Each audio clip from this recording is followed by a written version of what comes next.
इतने सालों की लंबी लड़ाई के बाद आखिरकार बिल्किस बानो को इंसाफ मिलता नजर आ रहा है। गुजरात सरकार को फटकार लगाते हुए सुप्रीम कोर्ट ने सभी दोषियों को 2 सप्ताह के भीतर फिर से जेल भेजने के निर्देश दिए हैं। लेकिन इसी बीच खबरें आ रही है कि बिल्किस के दोषी अपने घरों से लापता हो गए हैं।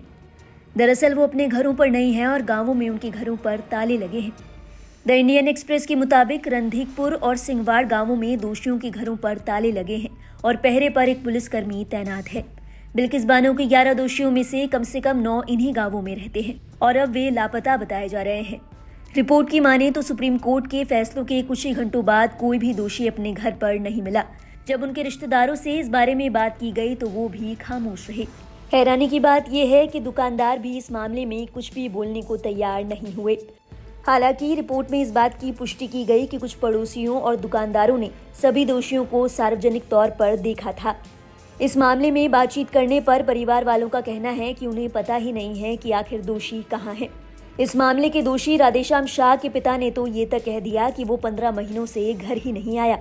हालांकि एक रिपोर्ट में कहा गया कि कुछ पड़ोसियों और दुकानदारों ने सभी दोषियों को सार्वजनिक तौर पर रविवार के दिन देखा था, लेकिन परिजन इस बात को झुठला रहे हैं। बताते चलें कि सुप्रीम कोर्ट ने बिल्किस बानो के मामले में सभी दोषियों को वापस जेल भेजने का आदेश दिया है। कोर्ट ने गुजरात सरकार पर अपनी शक्तियों का गलत इस्तेमाल करने का आरोप भी लगाया। इसी के साथ शीर्ष अदालत ने 2002 के दंगों के दौरान बिल्किस बानो के सामूहिक दुष्कर्म और उसके परिवार के 7 सदस्यों की हत्या के मामले में 11 दोषियों को सजा में छूट देने के राज्य सरकार के फैसले को सोमवार को खारिज कर दिया।